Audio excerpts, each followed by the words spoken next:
Բարև ձեզ բարեկամներ, Փակ TV-ին կրկին եթերում է, ողջունում եմ բոլոր նրանց, ովքեր սովորականի պես մեզ հետ են եւ դիտում են մեր հերթական թողարկումը։ Պետք է ասեմ, որ այսօր մեր եթերում առաջին անգամ հյուրընկալել ենք մի անձնավորության, ում հետ այսօր կարծում եմ դուք առիթ կունենաք նորից հանդիպելու, բայց առայժմ սա նրա, ինչպես ասում են, դեբյուտն է, առաջին անգամ մեր տաղավարում հյուրընկալել ենք համահայկական ճակատ կուսակցության վերահսկող հանձնաժողովի ղեկավար, համահայկական ճակատ բարեգործական հիմնադրամի տնօրեն, Պայեստազորի փոխգնդապետ Արթուր Ավետիսյանին։ Բարև ձեզ։ Բարև ձեզ, բարև ձեզ։ Պարոն Ավետիսյան, ես պիտի ասեմ, որ Փակ TV-ն միշտ հաճույքով է հյուրընկալում բոլոր այն անձանց, ում իհարկե մենք միշտ հաճույքով սպասում ենք մեր տաղավարում եւ մանավանդ նրանց, ովքեր առաջին անգամն են գալի, բայց առաջին հարցը ձեզ որպես մեր, ինչպես ասում են, առաջին անգամ հյուրընկալվող անձնավորության տարածաշրջանում այսօր ինչ իրավիճակ է ձեր կարծիքով։ Տարածաշրջանում այս բան լարված իրավիճակ է, դուք բոլորը տեսնում եք։ Տարածաշրջանում այդ ուժերը, որոնք ազդում են տարածաշրջանի վրա, առաջնահերթ մենք կարող ենք ասել Բրիտանիայի մասին, Միացյալ Նահանգների մասին, որոնք ուժեղ խաղացողներ են համաշխարհային ընդհանրապես հարթակներում եւ իրանք ուզում են լրիվ փոփոխեն տարածաշրջանի ընթացքը, գործող ընթացքը։ Մենք նկատում ենք նաև դրա հետ կապված նաև Եվրոպան այստեղ մտել մեծ խաղերի մեջ, դե հասկանալի է իրանք համատեղ Միացյալ Նահանգների եւ Բրիտանիայի հետ դա կազմակերպում են։ Ինչի համար։ Առաջնահերթ ամենակարևորը տարածաշրջանից հանել Ռուսաստանին, որովհետեւ Ռուսաստանը ոնց որ ասած իրանց կոկորտին կանած ոսկոր է եւ այդ ոսկորը պետք է անապահ հեռացնել։ Գիտեք ինչ է, ինձ թվում է իրանք կուզենային, որ երկրորդ ճակատը բացվեր այստեղ։ Երկրորդ ճակատը բացվեր եւ Թուրքիան իսկապես իր ձեռներով, Ադրբեջանի ձեռներով Ռուսաստանի հետ երկրորդ ճակատը բացվեր եւ ըստ դրա արդեն Ռուսաստան երկու ճակատին դժվար կլներ Ուկրաինան եւ մեր տարածաշրջանում պայքարել իրանց դեմ։ Սակայն դա տեղի չունեցավ ու ինձ թվում է տեղի չի ունենա, սակայն մենք դրա մասին հետագայում կտեսնենք կամ կընկալենք ինչ ձևի կշարունակվի այդ գործընթացը։ Սակայն Ադրբեջանը այդ դրանից առաջնահերթ ինքը խաղում է իրան պետքական ամեն ինչը, որովհետև նայեք Ադրբեջանը արդեն սկսեց խոսալ ոչ թե միայն Հայաստանի մասին, արդեն սկսեց խոսալ նաև Վրաստանի մասին, որ այդ տարածքային պահանջ, այո, տարածքային պահանջներ դնում նույն ձևի մեր հարևան Վրաստանին, ասում է մեր տարածքներն ա եղել, ինքը հələ չել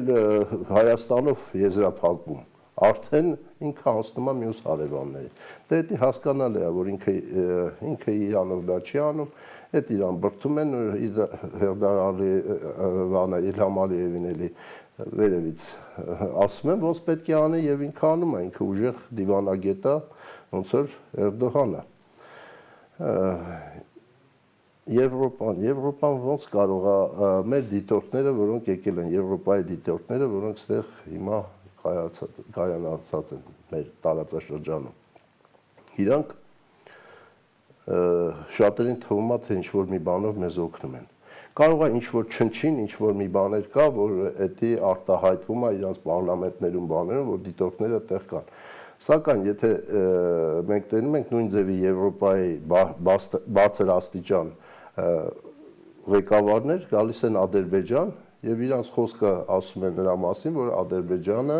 մեր համար գործընկեր է եւ մնացածը։ Դրանով մենք կարանք եզրակացնենք, որ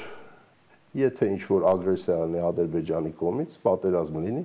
իրանք ձեռները կլվան։ Կամ ամենաշատը երևի ինչ-որ խոսակցական կարողա տեզիսներ հանեն իրանց պարլամենտներում։ Ես այդպես եմ գտնում։ Այ ասում եք, որ բոլորի այնտեղ դեր նշած տարածաշրջանում ակտիվացող կառույցների, երկրների բոլորի գլխավոր նպատակը այս տարածաշրջանից Ռուսաստանի Դաշնությանը հեռացնելն է, բայց ես կուզեի, որ դուք մի փոքր խոսեք Ռուսաստան-Հայաստան հարաբերությունների մասին, ինչու է այն վերջին շրջանում մի տեսակ լարվածություն ստացել եւ եթե ինքներդ էլ նկատել եք, մեր իշխանություններն էլ փորձում են որքան հնարավոր է հեռու մնալ Ռուսաստանից, մեղմ ասած։ Գիտեք ինչա, մենք Ռուսաստանի հետ դարերով եղել ենք հարազատ ընկերներ, մոտիկ ժողովուրդներ, որ երևի դուք շատ լավ հիշում եք, որ սովետական միության ժամանակ երևի ամենալավ հարաբերությունները ռեսպուբլիկաների մեջ երևի Ռուսաստանի եւ Հայաստանի մեջ էլ ա եղել։ Եվ այդ կորցնելը, այդ ընկերությունը, այդ հարաբերությունը մեզ կբերի շատ վատ բաների։ Ինչ ասեմ ես, մեր ղեկավարությունը առաջնահերթ, գիտեք, իրանք ղեկավարվում են լրիվ այլ ուժերով, որոնք հակառուսական են։ Իսկ եթե հակառուսական են, ուրեմն իրանք ամեն ինչ պետք է անեն, որ ցույց տան իրանց ղեկավարներին, որ իրանք Ռուսաստանի հետ հարաբերությունները փչացնում են։ Ժողովուրդը, ճիշտն ասած, գիտեք, ժողովուրդը մեծահասակ մարդիկ, միջին տարիքի մարդիկ, իրանք հասկանում են, որ Ռուսաստանի հետ հարաբերությունները ոչ մի ձև չի կարելի փոխել եւ պետք է լինել ընկերներ եւ պետք է լինել բարեկամներ։ Սակայն մեր իշխանությունների պոլիտիկան քաղաքականությունը նրան է տանում, որ ջահել ուսանողությունը, ջահելները մեր սաղ բանը լրիվ ուրիշ ուղով նայեն Ռուսաստանի վրա, որովհետև իրանք ավելի շատ հիմա դուք տենում եք նույն Եվրոպան կամ Միացյալ Նահանգները տարածաշրջանում բացում են իրենց համալսարանները բանը եւ ամենալավ մեր ուսանողներին, խելացի ուսանողներին տանում են իրանց մոտ, որ իրանց պետությունները ուժեղացնեն։ Իսկ ջահելությանը ի՞նչ է պետք։ Ջահելությանը պետք է առաջի հերթին կրթություն եւ իրանք ուզում են գնան Եվրոպայում կրթվեն։ Այո։ Դա բերում է նրան, որ ջահելությունը ավելի пассив է հիմա նայում Ռուսաստանի հարաբերությունների հետ, սակայն եթե Ռուսաստանի հետ հարաբերությունները մեր ղեկավարությունը էլի վարդարացնի, չասնի, մենք կտենանք, որ ինչա կատարվելու, իրանք լավ հասկանում են, որ մեր առանց էտել շատ վատ վիճակի մեջ գտնվող էկոնոմիկան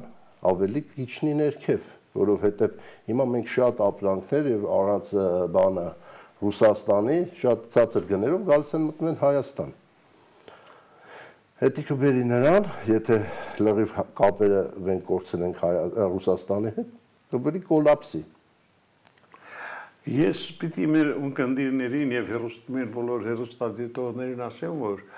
պարոն Ավետիսյանը ռուսական կրթություն ունի, հասկանում եք, որ նրա որոշ հայկական դարձվածներ անմիջապես թարգմանվում են ռուսերենից հայերենի,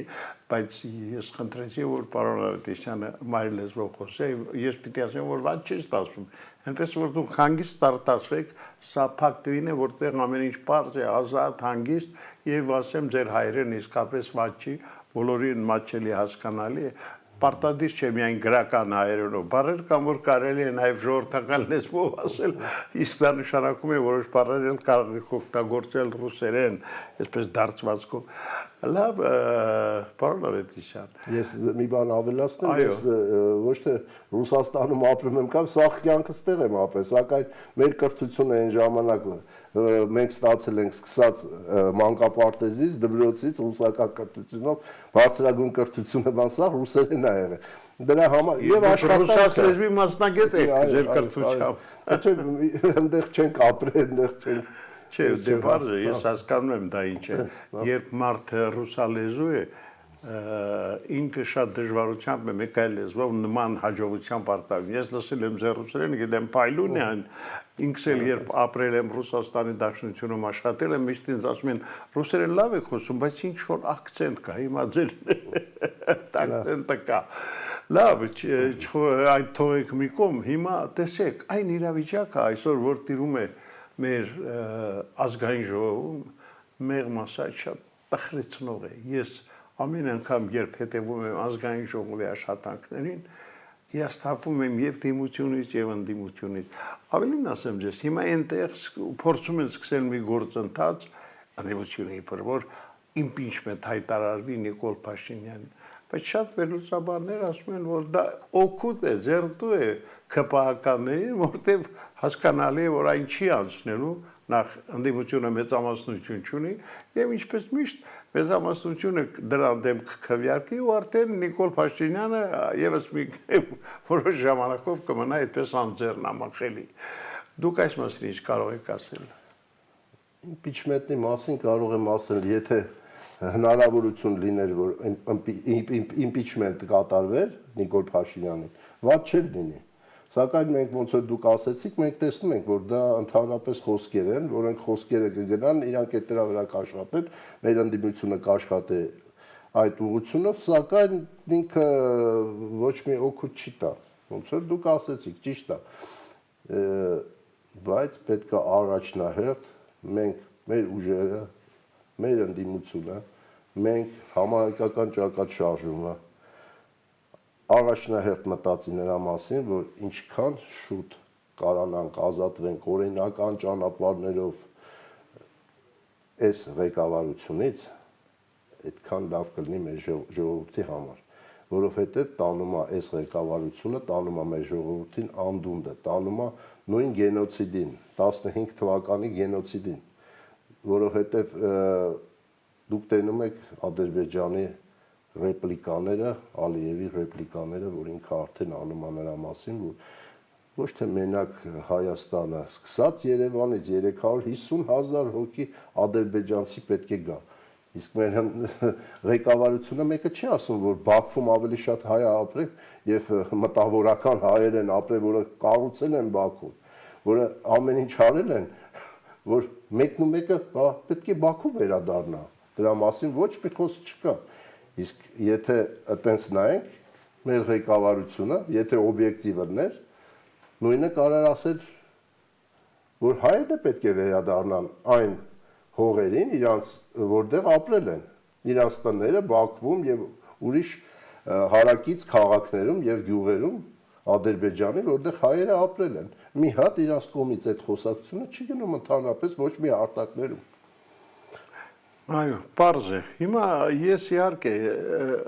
միշտ նորից վերադառնալով ազգային ժողով, վերջերս էլ լսեցի, որ Ալեն Սիմոնյանը մի այսպիսի հայտարարություն արեց, որ Քոչարյանը իր կարծիքով Ռուսաստանի Դաշնության լրտեսա եւ իօգուտ Ռուսաստանի Դաշնությանը փորձում ամեն ինչ անել։ Նման հայտարարությունները չեն սրում իրավիճակը։ Երբ որ պաշտոնատը անձը, որը բարձր պաշտոն է զբաղեցնում, այս ղեկավարությունը, այդպես արտահայտություններ անում, ինքը պետք է կամ ունենա կոնկրետ տվյալներ դրա մասին, կամ այդպես հայտարարություններ չանի։ Ես Ռոբերտ Քոչարյանի կողմից չեմ,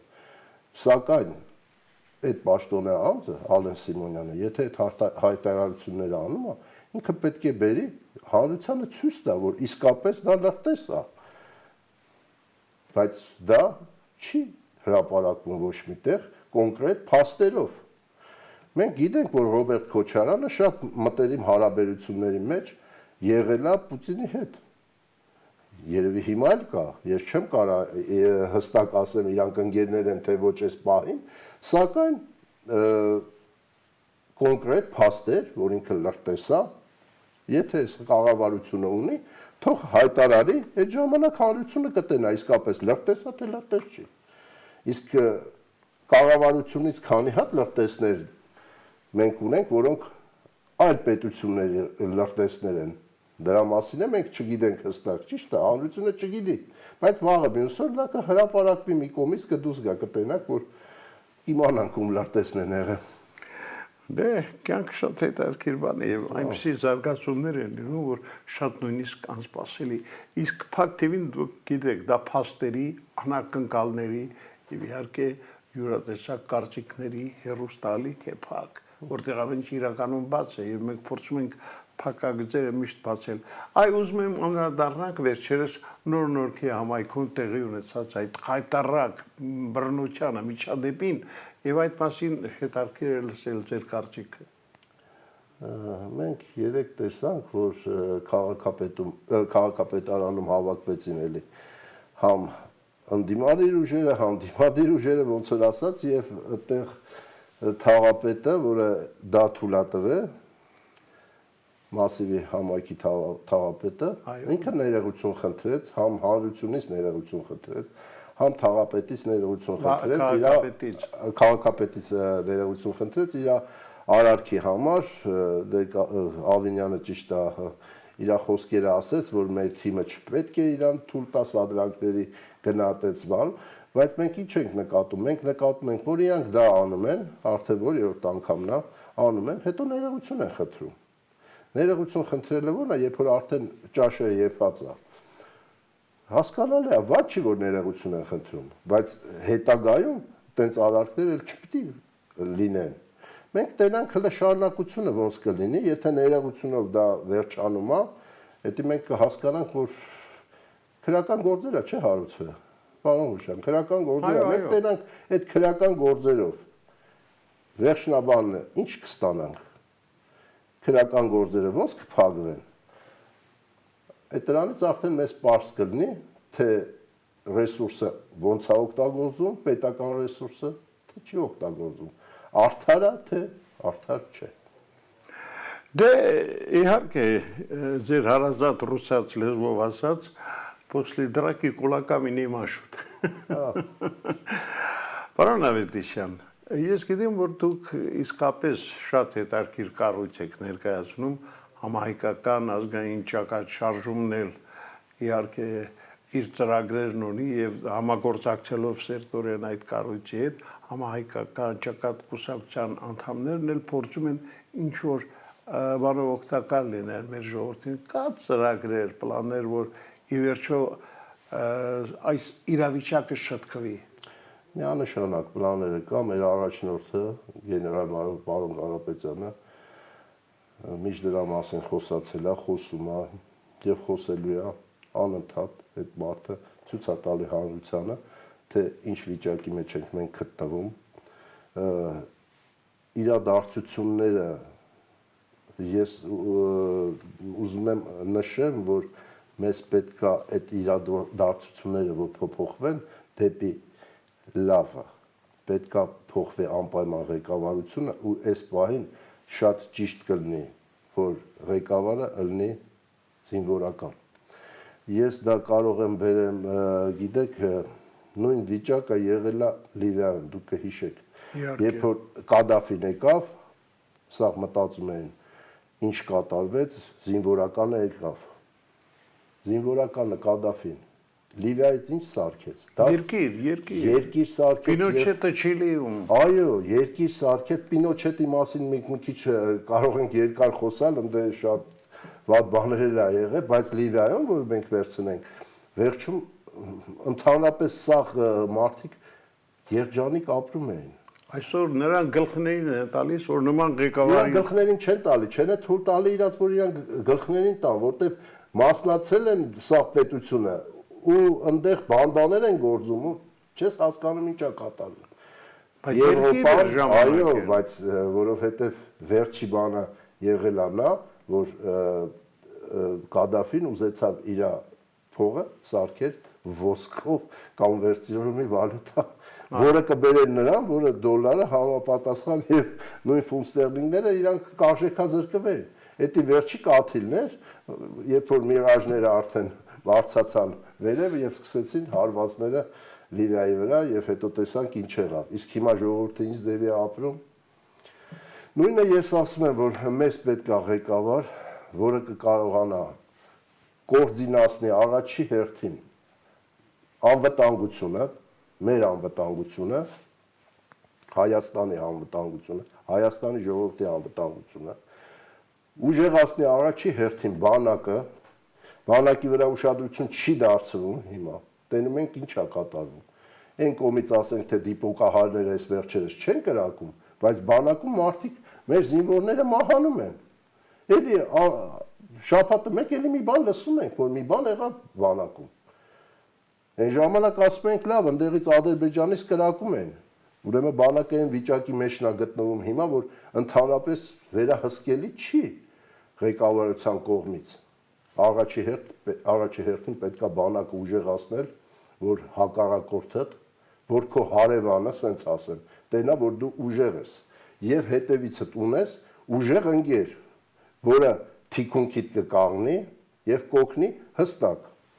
Ինձ թվում է այս պարագայում Ռուսաստանը, եթե մենք հարաբերությունները լավացնենք Ռուսաստանի հետ, Ռուսաստանը կկայնի մեր թիկունքին։ Ուկրաինայի աստվածնավ պատերազմը վերջանա, որ համ ուկրաինացի ժողովուրդը, համ ռուս ժողովուրդը հանգիստ ապրեն առանց պատերազմի, մեր մոտ է լավ կլինի դրանից հետո Ռուսաստանի հետ հարաբերությունները պահելու հետո։ Պարոն Մարտիրոսյան,